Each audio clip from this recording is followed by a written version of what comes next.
Hello everybody, my name is David. I'm a blogger and film critic for Flickchart.com.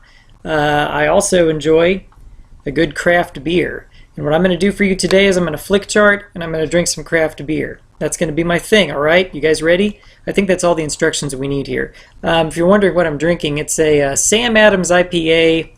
They're not paying for this in any way, shape, or form, so I don't mind telling you I don't think it's very good.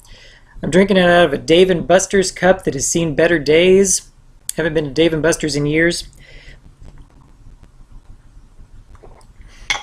It's not that good, but it's fuel for flick charting, so let's get to it.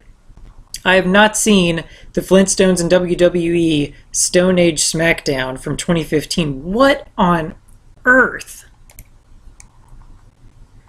Independence Day versus the Manchurian Candidate. Now, one thing you're going to find out about me very quickly is I'm almost always going to go for the prestige drama over the special effects blockbuster, and that's no different here than usual. Symphonie Diagonale, 1924. Well, I'm intrigued. I love stuff from the 20s, but I have not seen this particular one. Fight Club versus Twister. All right. I'm not in love with Fight Club, not one of those guys, not one of those Tyler Durden types, but I'm going to go with it over Twister for sure. It's just far more artful, well-expressed, well-made movie. Napoleon Dynamite versus Too Many Cooks. Too Many Cooks obviously is not a movie, but it's on here anyway because I guess it's a short. It's got such a catchy song, but I've got to go with Napoleon Dynamite there. I mean, who are we kidding?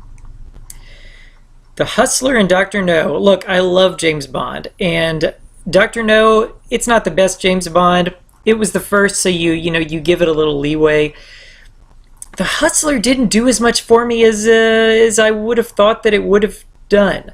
I used to go to a billiard bar in Japan when I lived in Japan that had a big old Hustler poster on the wall, which is pretty cool. The Minnesota Fats scene is cool. I'm going to have to go with Dr. No, because I'm just not feeling the Hustler. Sound of Music versus North by Northwest. Look, the thing about Sound of Music is I love it. I grew up watching it. I've seen it on stage, seen it so many times, love it more every time. Absolutely, definitely my winner here. No offense to North by Northwest, which is a great Hitchcock. The Producers versus the Undertow, which I've never heard of. Versus the Royal Tenenbaums, which I think is a superior movie, no offense to Mel Brooks. Biker Warrior Babe versus the Zombie Babies from Hell. Well, that sounds like a winner for sure, but unfortunately I have not seen it yet. Night at the Opera beats Great Expectations. I love David Lean, one of my all-time favorite directors, but Night at the Opera is better. Rashomon versus And the Band Played On. I already mentioned that I lived in Japan. No surprise, I'm a Japanophile. No surprise, I love Toshiro Mifune. I love Akira Kurosawa. Rashomon wins this one. And The Band Played On is a good made-for-TV movie about the AIDS crisis during the 80s when people thought of it as like the gay cancer, stuff like that. But Rashomon is better. Buena Vista Social Club versus Michael Collins. Buena Vista Social Club. The album is great. It's this Cuban music. I'm writing about it for Flickchart this week. By the time this video comes out, it's probably already going to be out. I'm actually not writing about it in depth, but I'm mentioning it in a piece about The Godfather because The Godfather Part 2 takes place in Cuba, and the Buena Vista Social Club is all about Cuban music in the 1950s. So definitely it's the winner here. The other one was a Liam Neeson thing. Not bad, but, it's a Liam Neeson thing. Next Year, If All Goes Well, never heard of it. Yeah, no, I mean, hardly anything that was going to pop up here was going to beat Annie Hall. Sorry, Castaway. Hudsucker Proxy versus King Kong. This is where I have to sit and really think. This is a puzzler. This is a stumper. This one could upset my chart big time. Hudsucker Proxy, obviously it's the Coen brothers. King Kong, 1933, of course a classic of stop-motion animation and of the studio system. I'm going with King Kong there. Hudsucker is just not one of my favorite Coens. It didn't upset my chart. King Kong held steady at 287 out of 812, by the way. Not the most movies that I could have seen. But, I'm working on the chart. Milk versus A Passage to India. I already mentioned that I love David Lean, and A Passage to India is David Lean, and it wins. 12 Angry Men versus Charlie Brown Christmas. That's a fun matchup. I mean, either one of those you can't go wrong with. Charlie Brown Christmas, of course, you're going to watch at Christmas time. 12 Angry Men, you can watch any time at all. I'm going with it. We have not had a change in my chart yet. I'm going to keep going at least till we get a change in the chart. Let me check, see how the stream is going. It's going all right. Jungle Book versus Bobby. Jungle Book's the winner on that. King and I versus Rocky. We need to be going with the King and I for the reason that I love musicals. And I especially love Rodgers and Hammerstein musicals. Rosa was here. Never heard of it. Sorry. Shaolin Plot. I bet that's great. I really do love Kung Fu movies, but I just haven't seen a lot of them. Paths of Glory will take the matchup over The Importance of Being Earnest, which is a hilarious movie. Oh, and that moved the chart! Paths of Glory jumped 4 places. Now I got to tell you, what I do is I keep track of jumps in my chart. I'll talk more about that in another episode. Okay, Japan's Longest Day. That's a good movie. It's got Toshiro Mifune in it. It's not Kurosawa. It's after Mifune and Kurosawa stopped working together for reasons that are mysterious. Japan's Longest Day versus the Muppet movie. That really is a stumper. Japan's Longest Day is a real life version of the events leading to Japan's surrender at the end of World War II. It's got a coup, an army coup against the emperor. It's got the death by seppuku of the general in charge of Japan's army. It's good stuff. But then we do have the Muppet movie, which is a good Henson movie with Kermit, and there's music, and there's Orson Welles doing a cameo, which I wrote about on the Flickchart.com blog. I feel like my head and my heart are with Japan, and I'm going to go with Japan's Longest Day. I wouldn't be shocked if it moved the chart, but it doesn't. Return of the King, not the Peter Jackson, but the Rankin Bass. It's got great music. Where there's a whip, there's a way. Frodo of the Nine Fingers. But Robin and Marion, I love Robin Hood movies, and I really do think this is one of the absolute best. After Errol Flynn, after Douglas Fairbanks, you got to check out Robin and Marion. The fight, the sword fight between Sean Connery and Robert Shaw is not to be missed, and I think it's an absolutely easy winner here. Time for a little more of this Sam Adams.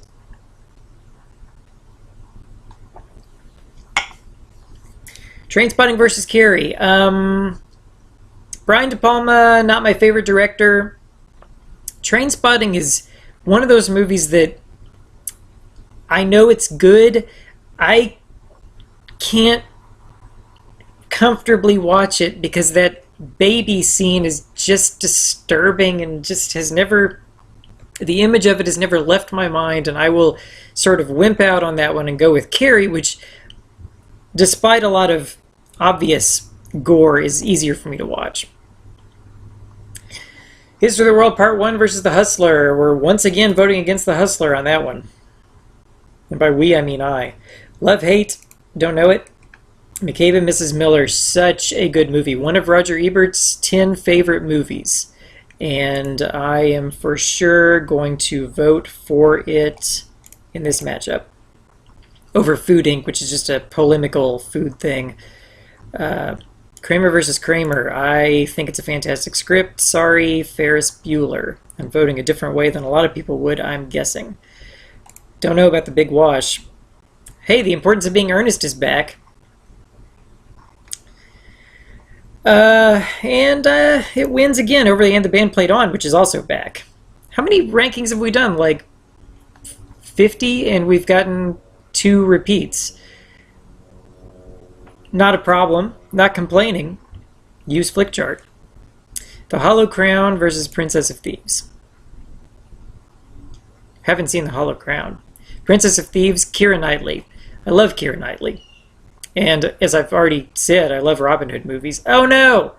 That's probably not a Flickchart thing. That is probably a my computer thing. I was using up a lot of my memory earlier, and that has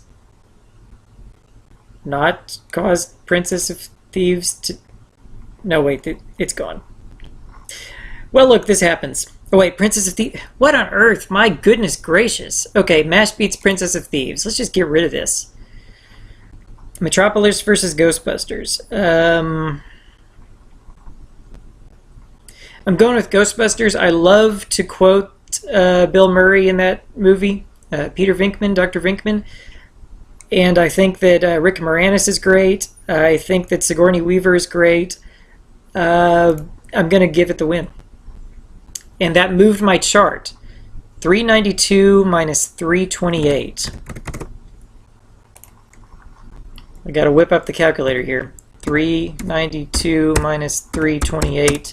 64. 64 place movement on my chart.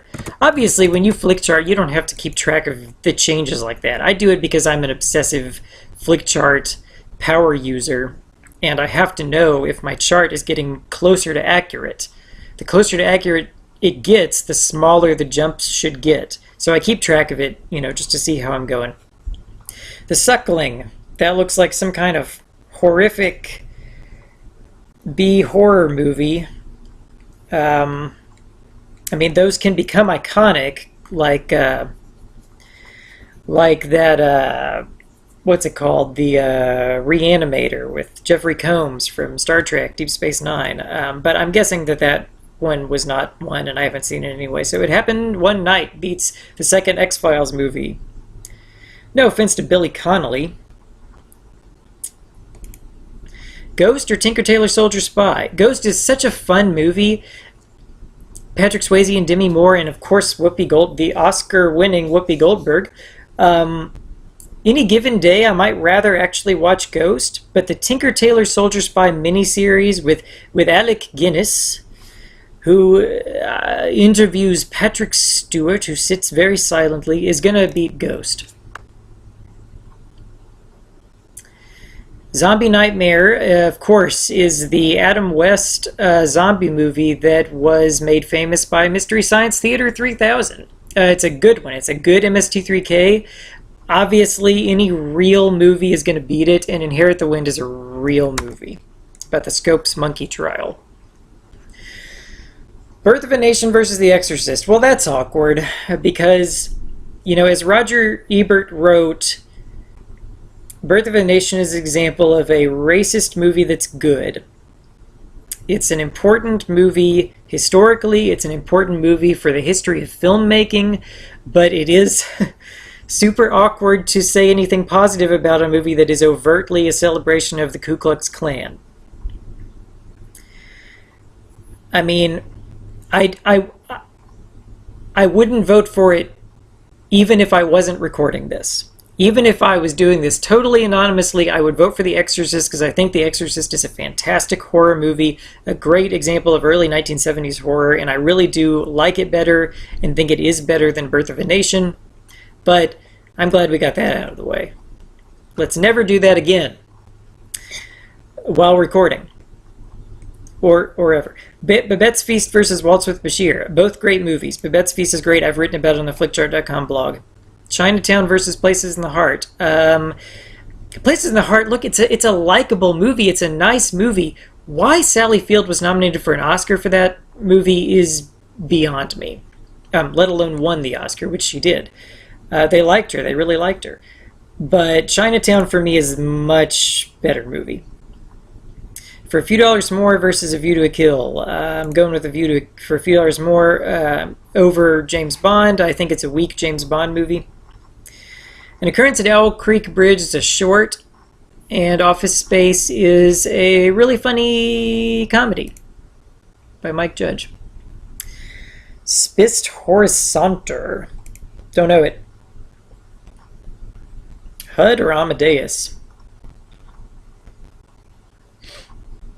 HUD. Yeah, I just spaced out there, but for me that's an easy choice. If you haven't seen HUD, do it. It's a neo... It's like almost like a neo-noir, neo-western. It's got Paul Newman. It's based on a Larry McMurtry novel, and it's really good, and you should definitely watch it.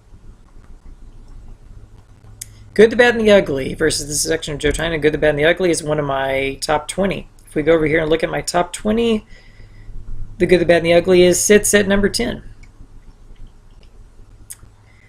Haven't seen Ride.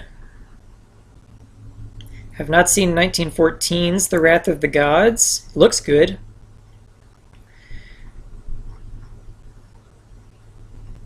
"400 Blows" beats Sergeant York.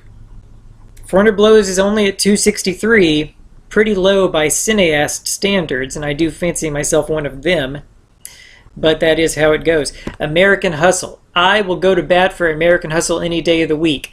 I think that David O. Russell has received a little bit less critical acclaim recently than he did at the beginning of his career. And American Hustle, I think, got a lot of pushback from people who thought it was all style and no substance when it was nominated, even though it was nominated for an Oscar. People thought the Academy was just being silly, and it did get shut out totally at the Oscars, if I remember correctly.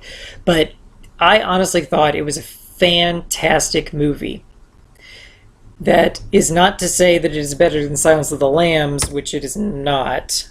But if I'm not mistaken, that's going to move Silence of the Lambs up my chart. I hope that this thing doesn't...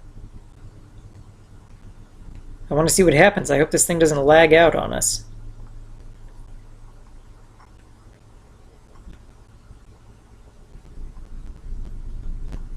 Well, we're waiting to see if that actually goes through. Let's see if the statistics will load now.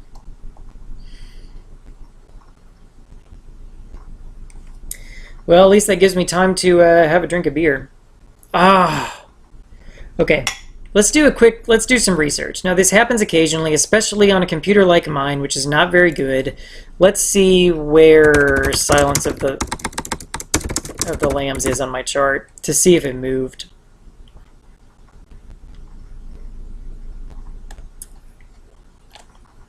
I'm going to click re-rank, even though I'm not actually going to re-rank. Yeah, see, so the screen lagged out on me, but Flickchart did record my choice, and it did bump Silence of the Lambs one point above American Hustle. I don't know where Silence of the Lambs was before. I just happen to know that it was around 100 or 90. So I'm going to play this very conservatively and say that it moved 50 places, just so I'm not giving myself an unrealistic picture of how many places my chart is changing. I'm going to call that a 50, but I think it was actually probably more like 25 or 30. Okay, I'm not actually going to re-rank Silence of the Lambs. I think it's risen enough for one day. Call Northside 777 is a very good movie, but The Omen, I guess I've got a soft spot for 70s horror. I already gave the nod to The Exorcist a little bit earlier, and I'm going to do it to The Omen right now. A Bridge Too Far versus Slapshot. That's a pretty tough one, because Slapshot might be the better movie just taken on its own as a sports comedy than A Bridge Too Far is taken on its own as a war movie. Because A Bridge Too Far, my goodness, it is corny. It's just cameos being shoved in right and left. But I gotta say, I'd rather watch A Bridge Too Far. And I think that's the historian in me talking. I love war movies. I love history. And even a movie where Gene Hackman is doing the most god-awful Polish accent you can possibly imagine. Robert Redford is mugging for the camera. There's a ridiculous, very stereotypical James Caan side plot. I'm still going to vote for it over Slapshot, but I can see an argument for me just being ridiculous and biased there. It held steady. Aliens does beat The Producers. Billy Elliot. Zot is better known to fans of MST3K as the Blood Waters of Dr. Z. One of the most boring MST3K movies I've seen, even with the riff. Billy Elliot's a cute musical about a kid, son of a coal miner in England who wants to be a ballet dancer. It's a good movie. Elton John did the music. In the Heat of the Night. That's going to beat Walk the Line for me every day of the week. Bridge on the River Kwai is in my top 20 and is going to be Rear Window, which is not. Robin Hood Beats the Cider House Rules. That was the Douglas Fairbanks Robin Hood, which I recommended earlier. It's a silent movie. It's fantastic. It's got an absolutely enormous... I keep checking the progress of my recording because I've never done this before. Enormous budget on that Robin Hood movie. All right, let's carry on. From Russia with Love. Let's see if we can do this a little faster. Although the faster I go, the more likely I am to sort of lag this thing out. Shaun of the Dead over Modern Times. Oh, that did a jump. 58 points. Big Lebowski over Clue. Terminator over a Leni Riefenstahl documentary. Raising Arizona over Austin Powers. Both very ironic, tongue-in-cheek movies that are pastiches of earlier things. Phil... My inclination there was to say Philadelphia Story, but I think that Michael Douglas's role in Wall Street, his performance in Wall Street, is a little bit more compelling than anything in the Philadelphia Story. I'm going against my first instinct, and I am jumping that 21 places. Spirited Away.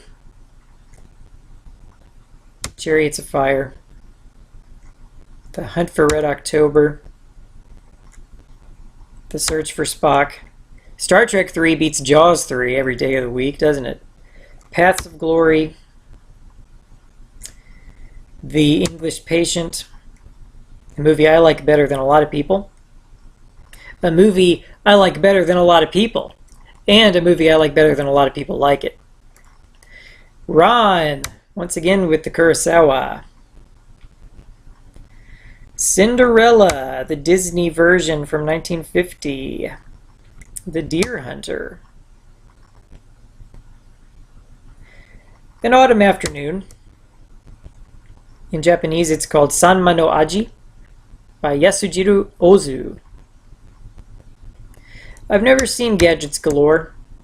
Popeye, this Goonland is one of the few Popeye shorts I've got ranked because I remembered it from a kid, from when I was a kid. Popeye goes to get his pappy, and he's always talking about, I gotta rescue me pappy. I like it a lot, but Karate Kid is better. The General beats Argo. Argo is a fine movie, but Buster Keaton's classic is the winner on that.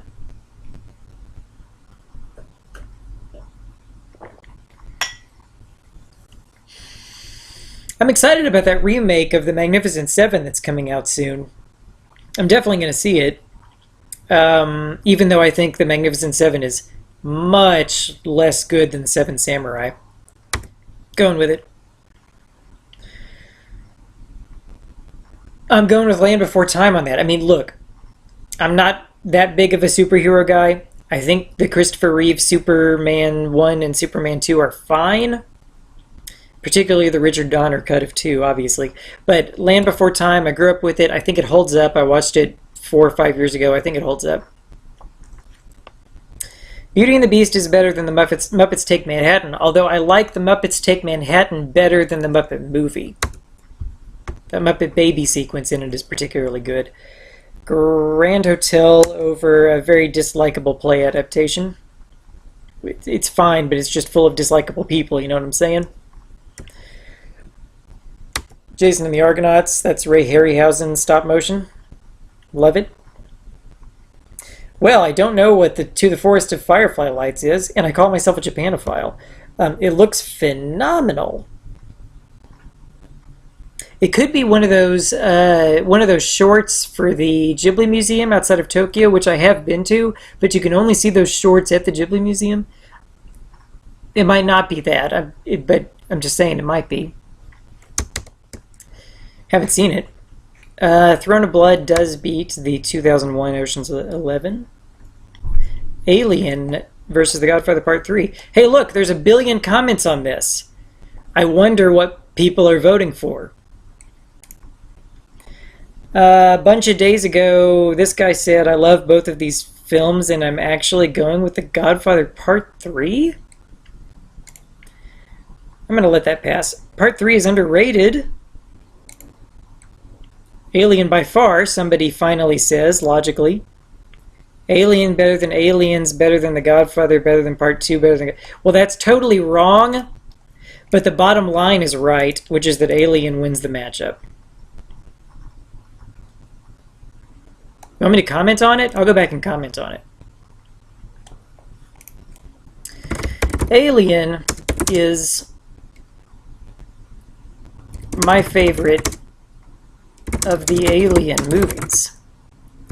And The Godfather Part 3 is my least favorite of the Godfather movies. I think that's enough. I don't think anybody can be confused after that. Zombie Nightmare. Okay, so Food Inc. is back. I mentioned earlier that it's like this polemical food documentary. I'm not going to go into that. I'm just going to say that I'd rather watch a terrible zombie movie. But it did jump dramatically. 805 minus 74. That'd be 51, 56. 56-point jump. Lawrence of Arabia is in my top 10. Don't know where Pulp Fiction is. 143, not bad. My Fair Lady.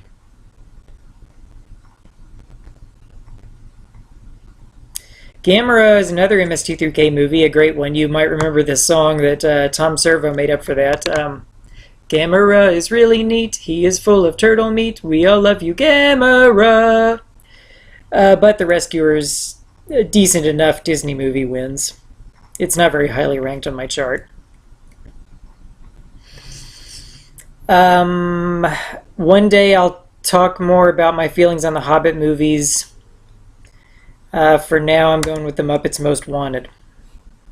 But my Flickchart didn't think I was going to go with that because it moved from 724 to 673. 51-point jump. Let's keep going to 81,400 for now. Office Space. The Wild Bunch. The Hudsucker Proxy. Five Graves to Cairo. Great underseen Billy Wilder movie. Laurence Olivier's Hamlet. Airplane. Das Boot. Never seen First Response. Modern Times, but this film is not yet rated as a really good documentary about the MPAA and their ridiculous rating system. The Ralph Bakshi Lord of the Rings filmed in rotoscope. Definite winner there. I don't go in for torture porn, a la Wolf Creek. Dirty Dancing over Men in Black, it's a good movie. Both are good movies. Castle in the Sky, Miyazaki.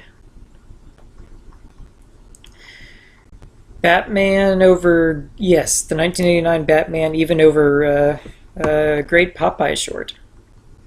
Roman Holiday over George Romero, yes.